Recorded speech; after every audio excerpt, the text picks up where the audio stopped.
Hi, boys and girls. This is Grandma Sheila, and I have a story today from clear back in the pioneer days. Are you ready to hear?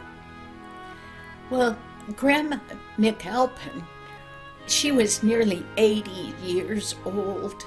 She could remember almost everything about her childhood. How her grandchildren loved to hear her tell those stories. One evening, Frank and Bessie were there visiting. Soon, they were trying to persuade Grandma to tell them one of her stories, the grand old stories of a long time ago. "Please, Grandma," said Bessie, "just one." "We love to hear your stories, Grandma." "Yes, please," chided Frank.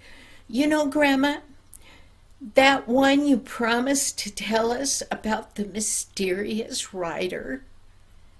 And boys and girls, that's the name of our story today, The Mysterious Rider. Well, a smile came over Grandma's face. "All right then," said Grandma. "Make yourself comfortable, and I'll tell you right now." Frank and Bessie seated themselves as close to Grandma as they could get, and they looked up expectantly into her face. They loved Grandma's stories. Well, it happened nearly 75 years ago. "This October," Grandma began, "I was a little girl of 5. But I remember it all as clearly as if it happened yesterday." Well, the real beginning of my story, however, came 100 years or so before that. My great-grandfather left the old country, which was Europe, and he set sail with his family to America. They settled in New England, and the children grew up and they moved on to their own farms. Into one of those families, Grandma said, my father was born.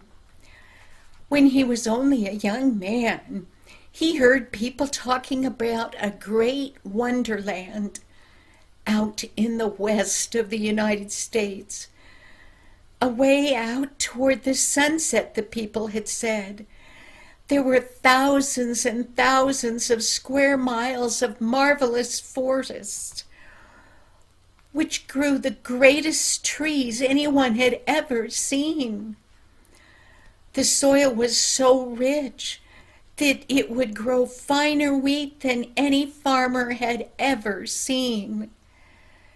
Everything was there that could be desired, they were told. Well, Grandma said, my father, he listened to all that, and it seemed very promising to him. It was just what he wanted. He talked to my mother, and finally they decided to go. There were no trains then. There were no roads. It meant a journey of 3,000 miles on open prairies, through forests and rivers and over high mountains. They had to crowd all their goods into one old covered wagon drawn by 2 oxen. You know, oxen, they're really slow. They lumber along. They don't run like horses do. But their stamina is better. They can pull for days and days and days. Well, 3,000 miles in a wagon, that was going to take them a long time. And Bessie said, "Grandma, tell us about the covered wagon." "Well, just a word," said Grandma, "for we haven't got to the real story yet. Most of the covered wagons were long and narrow, the bed of them, so They were built out of strong, thick planks so that they could be used as boats to cross the rivers. I'm sure that some of you have seen pictures of covered wagons floating across the river with the pioneers in it and horses in front or oxen. Did you travel in one of those covered wagons? Asked Bessie, her eyes wide with wonder. Yes, I surely did, said Grandma. I was only 5 years old when we started out, but I can still see everything that happened on that long, long journey. How long did it take? Asked Frank. More than 6 months, said Grandma. We left our home in April, as soon as the snow was gone. It was October before we caught sight of Mount Hood in Oregon, and that was still far, far away in the west.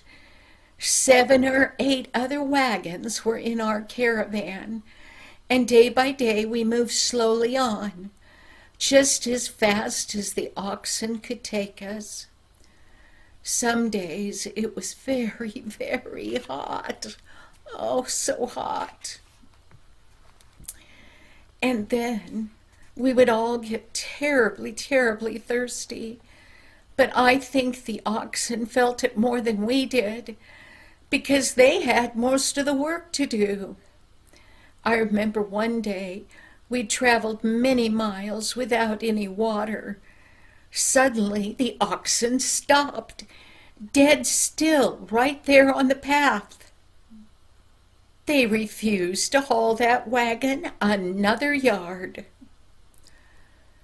Father felt sorry for him, and he took the yokes off of them, and suddenly those oxen that were so tired started to run. Well, Father said either they had in the distance seen some water, or with their good noses they had been able to smell it. That water was more than a mile away, and we followed. But we knew the reason they had stopped was they were so tired and so thirsty they couldn't pull the wagon anymore. Did you catch them? Asked Frank. Oh, yes, said Grandma. That was easy. They only wanted to drink. They didn't want to run away. Then we were able to hook them back up and start off again. But the rider, the mysterious rider, Grandma, when did he appear? Asked Betsy. Just you wait a minute, said Grandma. We're coming to that all in good time. Some other things were to happen first. The poor oxen became more and more footsore and weary. Father did not dare to let them rest very much, for he knew that he had to get over the mountains before the snow began to fall. The food began to give out. We were allowed just so much a day and no more, for Father said that if we delayed and we ran out of food, we'd die on the trail. Well, the oxen became more and more tired, and Father grew more and more worried. As we moved on westward, at long last we started to climb the Cascade Mountains. I couldn't think how anyone ever found a way across those mountains, for there was no roads as there are today. It was all wild and rocky, and we were nearly jolted out of the wagon many times. Still, we went on, climbing, up and up and up, with the oxen panting and sweating in front. And Father was behind the back of the wagon, pushing with both hands as hard as he could push from behind. to help those oxen. At last, we reached the summit, which is the top of the mountains. In the distance, we could see Mount Hood, its white peak gleaming in the sunshine. We knew that there was still many more days to travel, but it seemed to us that the journey was almost over. That very morning, something dreadful happened. One of our oxen died. The climb up the mountain had been too much for it. We were left with only one oxen, and one could never pull that heavy wagon with just one. Father was at his wit's end to know what to do next. He talked to the other people in the 8 wagons of the caravan. They were sorry, but they couldn't do anything. Their oxen, too, were almost worn out, and their food was almost gone. They felt that they had to go on without us, and so they did. Oh, Grandma said, I'll never forget how we all felt when that last wagon was gone out of the sight down that steep, rough trail. We were alone on the summit of the Cascade Mountains, with no means of getting away, and with only enough food to last us 2 or 3 days. Night came on. It was very, very cold at the top of those mountains. Father wondered whether the snow would come, and what would we do then? He kindled a fire. Mother gave us something to eat, and I was put to bed. But do you think I could sleep? Father and Mother sat up and talked of what they could do. By and by, Father said to Mother, surely the great God who has brought us in safely all this way through so many troubles will not desert us now. Let's kneel here on top of this rocky mountaintop and tell him our plight. Surely he knows something that he can help us. Well, they knelt in the dark with the cold wind blowing all around them, and they told God all that had happened. They told him how they trusted him to take care of them. Then they got up off their knees, and soon after that they tried to sleep. The night wore on. The bright, cold stars looked down upon our little lonely camp. Dawn was just beginning to break when suddenly Father sat up. The silence had been broken by strange sounds. Clippity-clop, clippity-clop, clippity-clop. Horses, Father whispered. Do you think it's Indians? Whispered Mother, sitting up beside him. I don't know, said Father. We must wait and see. They stood quietly beside the wagon, listening and watching as the sound of the horses' hooves came nearer and nearer across those jagged rocks. Suddenly, out of the darkness came a voice. Hi there, cried someone. Who is it? Called Father. A friend, was the answer. In the dim morning light, Father could just make out the form of a man on horseback, with another horse beside him. He walked over toward the stranger. Are you in trouble? Asked the mysterious rider. We are, said Father. Desperate trouble. One of our oxen died yesterday morning, and we're stranded here with hardly any food left. The mysterious rider took us to his home, which wasn't very far away, in that woods down below the rocky mountaintop, and he fed us. Then he lent us one of his own oxen so that we'd be able to reach the end of our journey in safety. What was the name of the mysterious rider? Asked Frank. He never told us, said Grandma.